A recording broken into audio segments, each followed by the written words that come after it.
Kevin Limeister, AEP 855, Module 7. We're going to talk a little bit about maybe what is the human resource frame of leadership.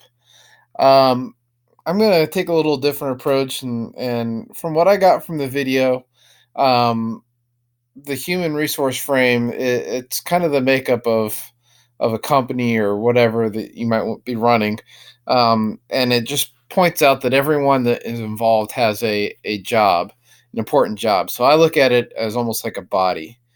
Everyone's job is important. You can't function without it. If you're missing a part, or that part's working poorly, you're just not going to be as effective as if you are a fully working body.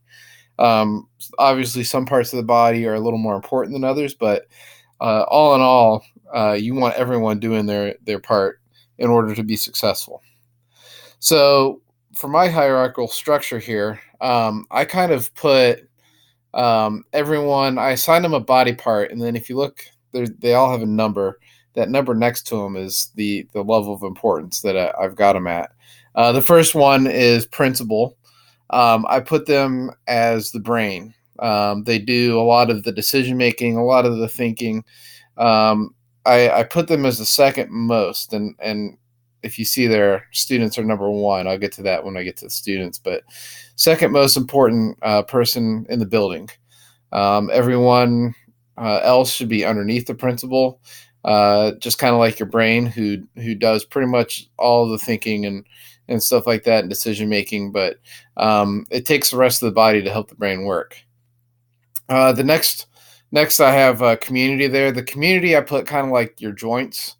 Um, your body will not function well if your joints are stiff or whatever. And I would say from experience, our district lacks community involvement right now, and it's just kind of stiff. It's not very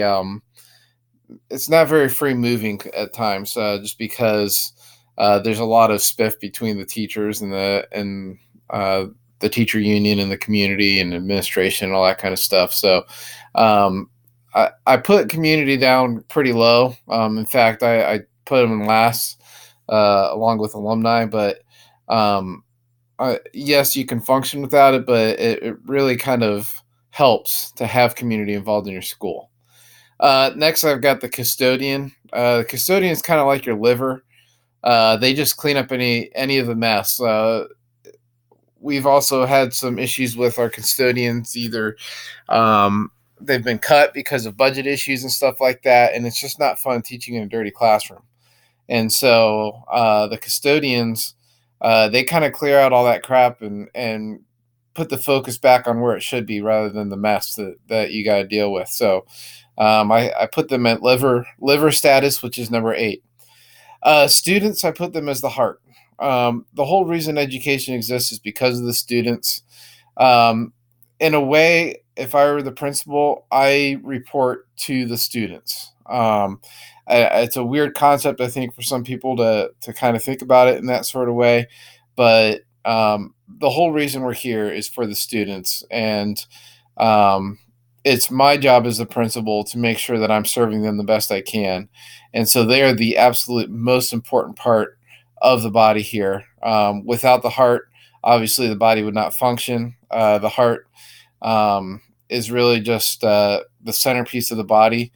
And so I put students at heart status. Alumni, put them as the mouth. Again, kind of lower on the list. I think alumni are great. I think it's good to have involvement, and kind of like your mouth, they can get the word out about what's good in the school and stuff like that, and help out with the community. Parents, they're pretty high up there. They're number 4 on my list. I put them as the arteries. Obviously, I have the students as the heart, and that's the first thing you go to as the heart when you're pumping that blood is through the arteries, and they're going to make the job of students' lives a lot easier. Their arteries are, or the parents, if they're free flowing and they're helping the heart out, and doing their job. And so, without parents, students' jobs become much harder. If parents aren't doing their job very well, kind of like your artists wouldn't be doing very well, then the parents can kind of hurt their students pretty easily. Cooks, put them at number 7. Some people might argue that they should not be above maintenance and custodians and such. For me, when a kid eats food, they seem to be happier. Cranky kids need food. Put them as a stomach. I think that's just an obvious one. Um, but the cooks are there to help the health of the student and stuff like that as well. And a hungry student cannot focus in the classroom, especially middle school. I teach middle school, so that's also why I put them up there. Maintenance and personnel, I put them as the hands. They kind of tied with custodians there. It's hard to function without hands. I mean, yeah, I've known people that are missing a hand, or some people even missing both their hands. You can still function. It's a lot harder though, and so with hands and fingers and stuff like that, maintenance can really help the body function better.